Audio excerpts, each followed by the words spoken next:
Mobile وغیرہ یہیں پہ رکھوا لیے گئے اور وہاں پھر ساری رات میں جو ہے فرش پہ لیٹا رہا. کبھی اس طرح کسی سول گورنمنٹ کے اندر کیا ماشاء اللہ کے اندر بھی اس طرح کا سلوک نہیں ہوا. میرے اوپر 25 تاریخ والے دن 6-7 دفعات لگا کے انکلوڈنگ 324 دفعہ تھانہ ٹاؤن شپ میں FIR درج کرا دی گئی، جس کی میں نے ایک دن پہلے بیل بیفور اریسٹ کرائی ہے سیشن کورٹ سے. پاکستان تحریک انصاف عمران خان کی شخصیت اور کردار ملک کے دیگر روایتی سیاستدانوں سے بالکل مختلف ہے. ان کی سوچ، ان کا کام کرنے کا انداز، ان کی دور اندیشی اور پاکستان سے والہانہ محبت اور اس کی بقا کے لیے مسلسل جدوجہد کا جو جذبہ عمران خان میں دکھائی دیتا ہے، اس کا اعتراف جناب اب پوری دنیا کرتی ہے. یہی وجہ ہے کہ باشعور اور مہذب دنیا میں اس وقت سب سے زیادہ مقبولیت خان صاحب کو نظر آ رہی ہے. اور گزشتہ روز چیئرمین پاکستان تحریک انصاف عمران خان صاحب نے بول نیوز کے پروگرام تجزیہ میں سینئر صحافی، تجزیہ کار اور اینکر پرسن سمیع ابراہیم کو خصوصی انٹرویو دیا. یہ انٹرویو خان صاحب کے ماضی کے دیے گئے دیگر انٹرویو سے بالکل مختلف تھا. اس کی ایک اہم وجہ یہ بھی تھی کہ خان صاحب نے انٹرویو میں نہ صرف اپنے آئندہ کے لاہ عمل کا کھل کر اظہار کیا، بلکہ اپنی حکومت کو گرانے کی وجوہات اور موجودہ حکومت کی ترجیحات کو بھی کھل کر دنیا کے سامنے رکھ دیا. جناب عمران خان صاحب نے اپنی دور اندیشی سے یہ بھی بتا دیا کہ اگر یہی حالات رہے تو اس کے کیا نتائج ملک اور قوم کو بھگتنا پڑیں گے. اب ہم آپ کو ذرا ماضی قریب لیے چلتے ہیں، جب یہی حکمران جو اقتدار کی کرسی پر براجمان ہے، جب اپوزیشن میں تھے اور اسٹیبلشمنٹ اور افواج پاکستان سے متعلق کیا بیانیے رکھتے تھے. کیونکہ ہمیں یاد ہے، ذرا ذرا تمہیں یاد ہو کہ نہ ہو. اچھا، سیاستدانوں کی بھی دلچسپ بات ہوتی ہے. آپ اپوزیشن میں ہوتے ہیں تو جو چاہے کہہ لیں، جب آپ حکومت میں آتے ہیں تو جب اپوزیشن میں آ کے آپ نے بیانات دیے ہوتے ہیں وہ سب بھول جاتے ہیں. یہ میں نے آپ کو تھوڑا سا ایک ماضی یاد دلایا تھا، اور ماضی بڑا تلخ ہوتا ہے، لوگ اکثر بھول جاتے ہیں، پھر نظریں بیچ چرا رہے ہوتے ہیں. آج خان صاحب نے بول نیوز کا نام لیا، بول نیوز کے مالک شعیب شاہ کا نام لیا، اور جناب ان کے حوالے سے بھی بات کی کہ ریاستی اداروں کے حوالے سے جو بات کہی جاتی ہے، خان صاحب نے آج کہا کہ اس پر بات کرنے والوں کو، یہ صرف دکھانے والوں کو حکومت آج کل کس طرح سے دبانے کی کوشش کرتی ہے. ان کے خلاف پرچے کٹوائے جاتے ہیں، ان کے خلاف تحقیقات کی جاتی ہیں، اور یہ تحقیقات ایسا نہیں ہے کہ کسی حقیقی چیز پر کی جاتی ہے، ایک فرضی چیز بنائی جاتی ہے اور فرضی چیز پر تحقیقات کا آغاز بھی کر دیا جاتا ہے. خان صاحب کیا کہہ رہے ہیں پہلے سن لیتے ہیں، پھر آگے بڑھیں گے. جناب خان صاحب کی گفتگو آپ نے ملاحظہ کی. میاں محمود الرشید صاحب اس وقت ہمارے ساتھ موجود ہیں. ان تمام موضوعات پر ان پر بات کریں گے، لیکن چونکہ جب ابھی گرفتاریاں ہو رہی تھیں، جب کریک ڈاؤن ہو رہا تھا حکومت کی جانب سے، پاکستان تحریک انصاف کے لوگوں کو پکڑا جا رہا تھا، گھروں میں چھلانگ لگائی جا رہی تھی، تب میاں محمود الرشید صاحب کو بھی گرفتار کیا گیا اور انہوں نے کہا کہ جناب میرے ساتھ اچھا سلوک نہیں کیا گیا. میاں محمود الرشید صاحب بہت شکریہ آپ کے وقت کا. سر یہ بتائیے گا کس طرح کا سلوک آپ کے ساتھ کیا گیا جب آپ کو گرفتار کیا گیا تھا؟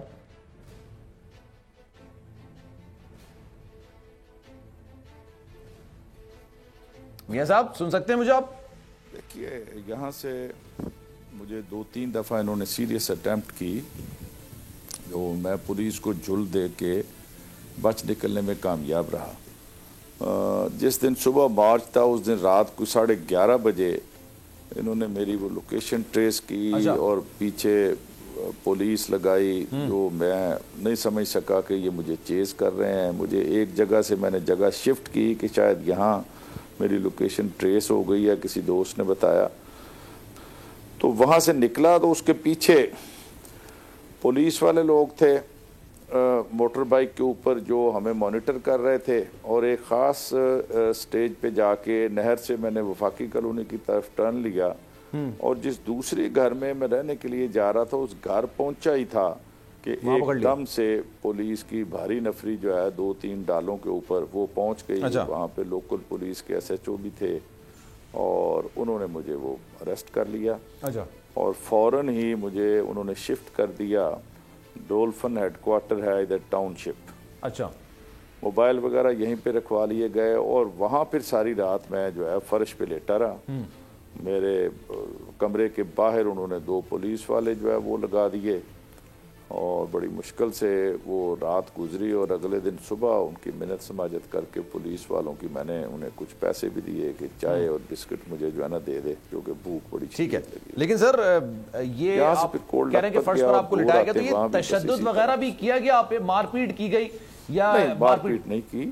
بس وہ یہی کہ بجلی بند کر دینی، پانی نہیں دینا اور روٹی نہیں دینی، اور کئی گھنٹے بعد کھانا دینا. یہ اس طرح کے میرا تو 25 کو ہی کورٹ کی طرف سے ڈیٹینشن آرڈرز ختم کرنے کا جسٹس عبدالعزیز نے آرڈر کر دیا تھا، لیکن اس کے اوپر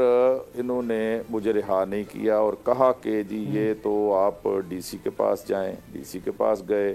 تو انہیں کہا گیا جی ہوم سیکرٹری کے پاس جائیں، ہوم سیکرٹری کے پاس گئے، انہوں نے کہا جی یہ میرے سے اوپر کا کام ہے۔ تو یہ اس طرح کی صورتحال رہی اور اس میں چیف منسٹر کا نام لیتے رہے یہ افسران مختلف کہ جی وہ ہم مجبور ہیں اور یہ بڑا ہمارے لیے مشکل ہے کہ ہم یہ ڈیٹینشن آرڈرز جو ہے نا وہ ختم کریں۔ پھر کنٹیمپٹ موو گئی کی اور کنٹیمپٹ موو کرنے کے نتیجے میں لیکن ابھی کیا سر ابھی جب آپ کو گرفتار کیا گیا تھا تمام معاملات ہو رہے تھے تو میڈیا میں ڈسکس ہو رہا تھا ایسا نہیں ہونا چاہیے تھا اور ہم سب نے اس کی مذمت کی تھی کہ جو بھی حکومت میں ہو اور جس کے خلاف اس طرح کا کریک ڈاؤن ہو رہا ہو ایسا نہیں ہونا چاہیے، اس طرح سے لوگوں کو گرفتار نہیں کرنا چاہیے، چادر چار دیواری کا تقدس پامال نہیں کیا چاہیے۔ اگر آپ لوگ یہ کرتے تب بھی میں یہ بات کر رہا تھا، اگر آپ کے مخالفین کر رہے ہیں تب بھی میں بات کرتا، لیکن ابھی کیا ڈیسائیڈ ہوا سر؟ پھر نیکسٹ ٹائم دوبارہ جانا ہے آپ نے لانگ مارچ میں؟ خان صاحب نے کیا پلان کیا ہے، کیا چیزیں ڈیسائیڈ ہوئی ہیں؟ دیکھیے اس میں تو میرا خیال ہے میں ایک سیاسی کارکن ہوں اور پچھلے 40-45 سال سے اسی دشت کی سیاہی میں ہوں، کبھی اس طرح کسی سول گورنمنٹ کے اندر کیا ماشاء اللہ کے اندر بھی اس طرح کا سلوک نہیں ہوا۔ ہمارے گھروں کی دیواریں پھلانگ کے کمروں کی تلاشیاں لی گئیں، حماد اظہر کے گھر آئے، میرے گھر آئے، ہر ورکر کے گھر گئے، اور اس کے بعد میرا تو دفتر یہاں پر تھا علامہ اقبال ٹاؤن میں، یہاں پولیس نے رات کو آ کے اپنے تالے لگا دیے اور پولیس باہر بٹھا دی گئی کہ دفتر کا جو سٹاف تھا اس میں سے 1-2 لوگوں کو اریسٹ کیا اور جتنا ہمارا جھنڈے اور یہ پارٹی کے پرچم اور مفلر وغیرہ تھے وہ بھی انہوں نے نہیں نکالنے دیے۔ تو وہ جس دن 25 تاریخ کو جو وحشیانہ انداز سے جس طرح پولیس نے تشدد کیا اس کی بھی نظیر نہیں ملتی، لیکن اس سب کچھ کے باوجود میں یہ سمجھتا ہوں کہ ان کا خیال تھا کہ یہ ممی ڈیڈی پارٹی ہے اور یہ برگر گروپ ہے، حکمران یہ اس طرح کی بات کرتے تھے۔ ریئل سینس میں پی ٹی آئی ایک پولیٹیکل پارٹی بن چکی، ہمارے ہزاروں لوگ انہوں نے گرفتار کیے اور اس طرح کا طوفان بدتمیزی گھروں کے اندر بھی ہوا، مقدمات بھی ہوئے اور اب بھی ہزاروں لوگوں کے اوپر مقدمات اور ایف آئی آر آج کے دن میں بھی کٹ رہی ہیں۔ میں کوٹ لکھپت جیل میں تھا 25 تاریخ کو اور میرے اوپر 25 تاریخ والے دن 6-7 دفعات لگا کے انکلوڈنگ 324 دفعہ تھانہ ٹاؤن شپ میں ایف آئی آر درج کرا دی گئی، جس کی میں نے ایک دن پہلے بیل بیفور اریسٹ کرائی ہے سیشن کورٹ سے۔ تو یہ 3rd ڈگری اس طرح کے ہتھ گنڈے استعمال کر رہے ہیں، میرا خیال ہے اس سے پی ٹی آئی کے ورکرز پہلے سے زیادہ مضبوط ہو گئے ہیں اور اب وہ ذہنی طور پر ہر طرح کی اس طرح کی مشکلات کو برداشت کرنے کے لیے تیار ہیں۔ میں سمجھتا ہوں کہ حکومت کے یہ فاشسٹ ہتھ کنڈے اور یہ ساری کارروائیاں وہ کسی طور پر بھی پی ٹی آئی کے ان ورکرز کو دبا نہیں سکیں گے اور پارٹی لیڈر بھی ہمارا مورال اپ کی۔ اچھا لیکن سر مجھے بریک لینا ہے، بریک کے بعد جب واپس آؤں گا تو ایک لاجک یہ بھی ہے اکثر کرتے ہیں، رانا ثناء اللہ صاحب نے بھی میرے پروگرام میں بات کی تھی کہ آپ لوگوں نے اس طرح کے بیانات دیے تھے، شیخ صاحب نے اس طرح کا بیان دیا تھا کہ مئی کے آخر میں کوئی نہ کوئی ایسا معاملہ ہو سکتا ہے، انتشار والا معاملہ ہو سکتا ہے، سی ایم کے پی صاحب بھی اس طرح کے بیانات دے رہے ہیں، تو کیا آپ لوگوں نے جواز پرووائڈ کیا موجودہ حکومت کو کہ وہ آپ کے خلاف کریک ڈاؤن کرتی ہے؟ اور ساتھ ساتھ میڈیا کے خلاف جو ایک مہم چلائی جا رہی ہے، میڈیا کی آواز دبانے کی کوشش کی جا رہی ہے اور یہ تمام ہتھ کنڈے 2015 میں بھی بول کے خلاف کیے گئے تھے، اب دوبارہ سے کرنے کی کوشش۔ بریک لیتے ہیں، بریک کے بعد واپس آئیے۔